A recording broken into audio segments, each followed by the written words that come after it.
In news just in, an IFP ward councillor from Nongoma in northern KwaZulu-Natal has reportedly been killed. Details are still sketchy at this stage, but we'll bring you more information when it becomes available. All right, let's now speak to IFP Provincial Chairperson Tamin Duli, who is joining us to give us more details. Mr. Duli, thank you so much for your time. What do we know?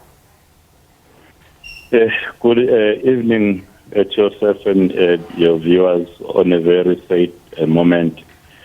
That we have just received the information of the brutal assassination of our councillor, though I think details may be revealed later when the family has been confirmed to have knowledge of everything. But it's a very unfortunate thing because as the IFP, we issued a statement just recently this week wherein we were cautioning about the violence in the province of KwaZulu-Natal, which is targeting the politicians and appealing that there should be something drastic done to ensure that we stop this kind of crime.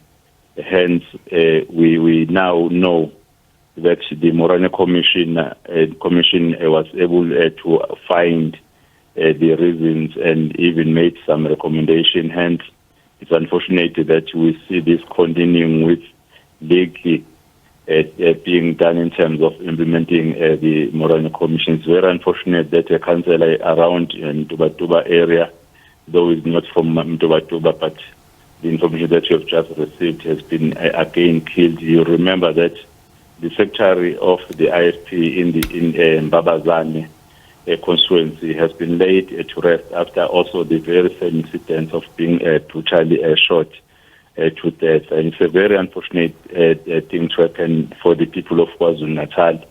Hence, the commissioner of SABC was saying the problem that they've also identified is that guns are all over.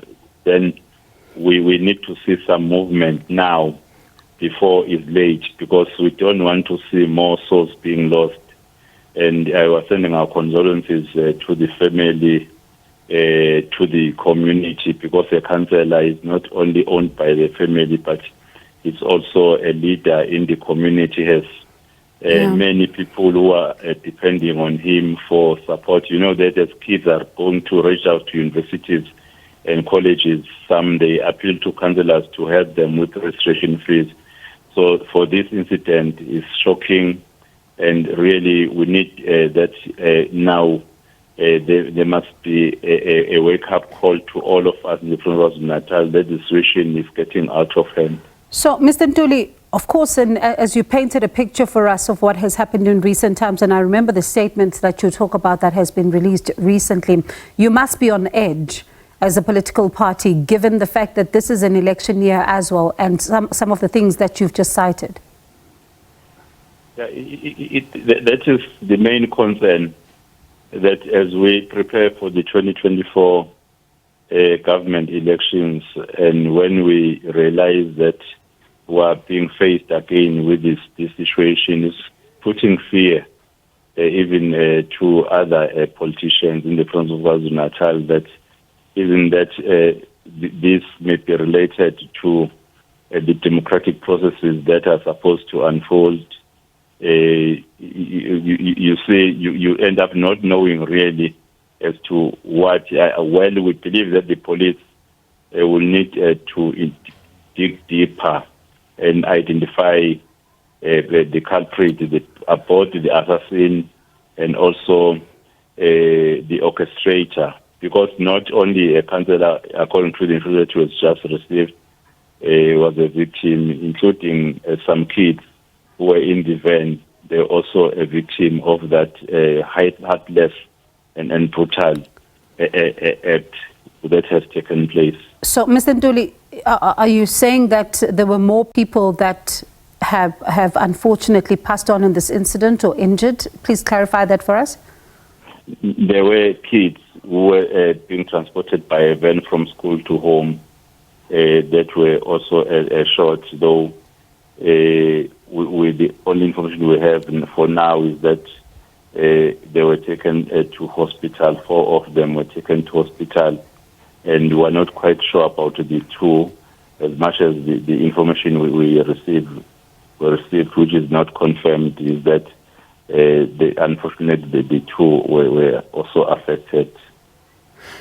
Was his life in danger? Do you know anything at all? I know details are still sketchy at this stage in terms of the circumstances and what may have happened until the family has been told. But did you hear of anything, as far as threats to his life possibly are concerned? No information actually that is at our disposal, which was suggesting that he was facing any threat. We were not aware as a party. But I think as the time goes, maybe we'll begin to pick up some pieces of the information which would be suggesting exactly where the problem and when the problem actually started. All right. Let's thank you for your time, because as you say, details are still sketchy. We'll continue to track this developing story and see also when the family has been informed and what happens then in the coming days, as you're saying that there were also children involved in this particular incident. That is Tamin Tuli, and he is the IFP provincial chairperson. We understand an IFP councillor has been brutally assassinated, as we just heard now, in northern KwaZulu-Natal. That is in the area of Nongoma. We do understand there were also kids in the car as well. We will bring you more on this particular developing story, as we'll try to also reach out to the police as well to also get a sense of what they know, what they've heard, what exactly is going on there.